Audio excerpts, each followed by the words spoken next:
Hey guys, welcome back to the Blind Girl Experience. This is another new season and another new episode. So today I'm going to talk about things that piss me off as a blind person. So today, the things that make me so upset. Zinagadhabisha, zinaudhi, zinasinya. Number one, when a blind person asks you a question or talks to you and says something that you did not understand or you did not know what to answer, and then you choose not to answer back because, well, ni kipofu. The person is blind, they will not see me walking away and not answering them or ignoring them is just nonsense. It's rude. I think it's just annoying. So what you could do is, if you don't know what to answer, or you don't have an answer, or you just honestly did not understand the question, it's always good to just tell the person, I do not know. If I do not understand your question, or if I do not have an answer for you, I can come back later, or I'll Google and give you an answer, or I'm checking for you. Because ignoring a person because, they will not see me ignoring them, I can feel your presence. I can feel you ignoring me. I asked you a question and you just went quiet. It's just rude. It's always good to tell someone, I did not understand your question or I don't have an answer for you. It's okay. It's okay not to have an answer because sometimes you don't know everything, you know. Number two, when you're in a social gathering, for example, maybe we've gone to a restaurant and you're on a table, or in a bash and we're in a room, there are times I have been introduced to everybody in the room. Let's say we are 5 people or 10 people and I know everybody in the room by name. And we are having a conversation. So as we're having a conversation, I'm referring to people by name. So if I'm telling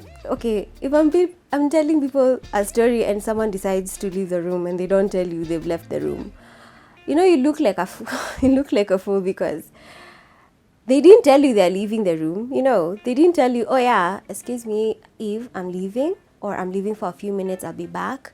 So you already know there are 10 people in the room, and Felix is there, Mary is there, Joe is there, Cynthia is there. So if Cynthia decides to leave the room and she didn't tell you, so you'll be there. So yeah, Cynthia, tell us. And then there's no Cynthia, and then they're like, but Cynthia left like 30 minutes ago. You're like, why didn't she tell me? I don't have the luxury of seeing that Cynthia left or whoever left. It will just be nice if when you're in a social gathering or table, because you're my friends, you are within my space. You can tell me when you leave the room, even if it's for a few minutes and you'll be back. Just tell me, Eve, I'm leaving for a few minutes, I'll be back.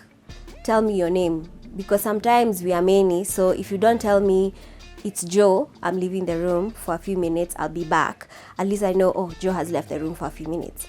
If, it's Cynthia left the room for a few minutes, I'll be back, at least I know Cynthia has left for a few minutes, so that I won't be left there talking to myself. Sometimes you're left talking to yourself and like 5 people left the room and you're there left with Mary who's on her phone, and you're like, so yeah, and then Mary like, they all left. You're like, wow. So everybody left and I was left talking to myself. Really? Really? Is that kind? No. Another thing, number 3, is when you're telling a story. You're there, you've told a story, and then there's quiet. So what people are doing, I think maybe it's just out of ignorance, or maybe because people are so used to me being sighted, so they're there nodding. And they've nodded and they're like, and they're all making those facial expressions, and you can't see the facial expressions. It doesn't help. At least no, when you have like verbal expressions, like, where you guy? Yes. So where did they go? So that I know that you guys are following my story. Because when you're telling a story and everybody else is quiet, you don't know if either you're not making sense, or either people left, or everybody is on their phones, or everybody just put on their headphones and you're not interesting at all. It gives you some sort of it can actually dampen down your confidence of talking to people in public. Because if twice, it happens twice, and people, you're in a social gathering and people just, you talk and no one says, yeah, we're still listening, yeah, continue telling your story, and everyone just nods and says nothing. You'll reach a point where whenever you're in a social space, you don't talk because people never tell you they're listening to you. So I think if you are with blind or visually impaired friends or relatives, or people, people just boost them up by okay, wacha aki, they make them feel like you're actually talking to them. Another thing that irritates me is when you go, this has happened to me and another friend of mine who is actually blind, when you go to a Safaricom shop and other corporates, is when you're going to be served, you go with a guide. And when you're going with a guide, they talk to the guide instead of you. First of all, the guide could be your wochi, and you decided because no one is in the house today, my wochi is around and is a good friend of mine, let him guide me to the shop. Or it could be a child or your neighbor or it could be a random guy, because they have sight and they're willing to help you to take you to the shop. They accompanied you. So you're asking this guide about my personal details. Why? I'm the client. I'm the one who should be asking me. I'm right here. So when you go there, they go like, uliza kama akona ID number yake ni gani? I'm like, I'm right here.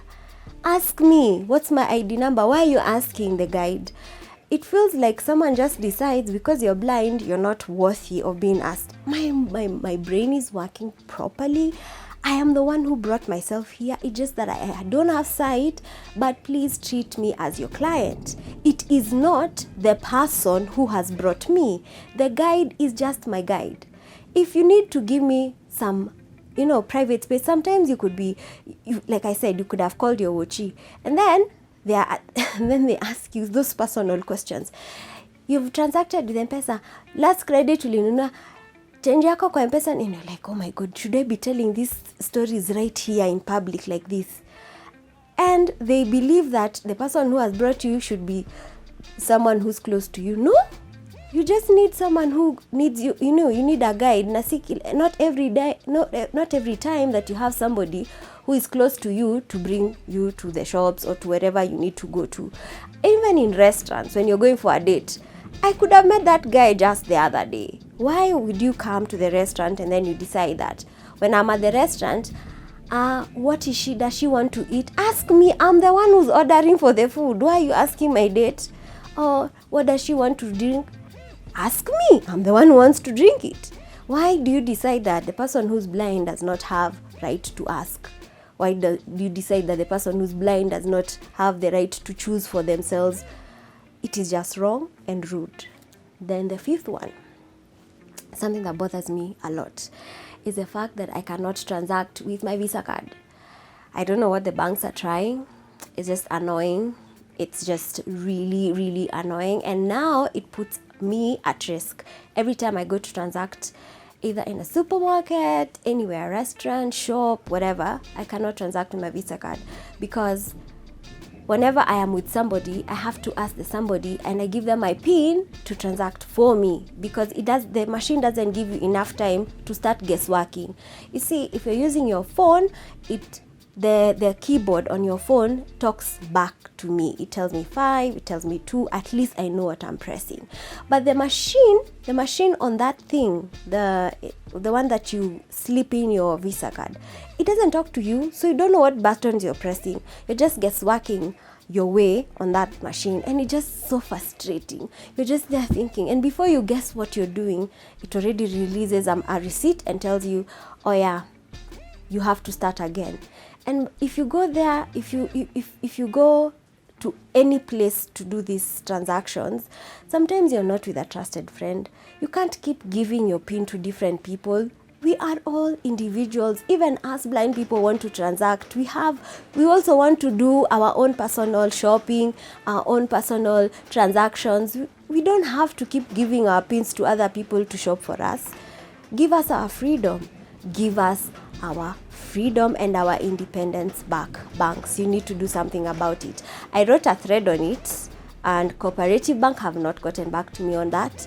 But let's just hope, if you guys on my channel feel my pain, feel my annoyance, you can just comment and call them out, because these people just need to feel our pain. Because if you guys are feeling my pain, they will finally feel our pain, because I know other blind people are going through the same. But that's all for now. I am still annoyed at those small things, but I know we can change them, because those are things from one person to another. Treat each other with kindness. So one more point. There is this vibe I get from people, because I lost my sight, and then they meet you and they are like, who dressed you? I'm like, I dressed myself. They're like, that is so inspiring. Honey, it's just dressing myself. I would have dressed myself whether or not, Or, how do you eat? With a spoon or a fork next to, my mouth. Hasn't changed, where the position of the mouth has not moved. Or, how did you make your hair? The hair didn't move. I just did this. Like, I just, sprayed, oiled, normal things.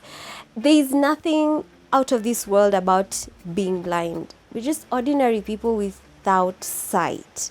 So there's nothing so inspirational about doing normal things, So you're really dumbing it down. It's like, how are you walking? You're moving one foot before the other. So inspiring. Nope. No, we cannot do that. That is not good. That is not cool. That is just plain, I don't know, something else inaudhi. So yeah, I think those are about the things that get me pissed as a blind person. I think I'll come up with another list, because they keep getting their stupid questions and everything. Yeah, but stay tuned for more, and I hope we can be kinder to each other, because that is the key point. At the end of the day, I'm not just bashing. I'm trying to just create awareness, talk to people, because we don't have the privilege of sight. We're not saying that we want to be babied or weird or we are treating you with, like you're a fragile egg. No, we just want to be treated with kindness. If you're leaving the room, tell us you're leaving the room. If you don't have an answer to a question, just say you don't have an answer to a question. If you're listening to our stories, tell us, verbal reactions. We want to be part of the society. We want to be part of the community. So yeah, make us part of it. Include us. Treat us like we are there. We want to be with it. Yeah. Thank you so much for joining this episode. Comment and share and like and subscribe. Press that red button, Apo chini, red button. And for blind people, scroll, double tap. Yes. Thank you so much for joining me.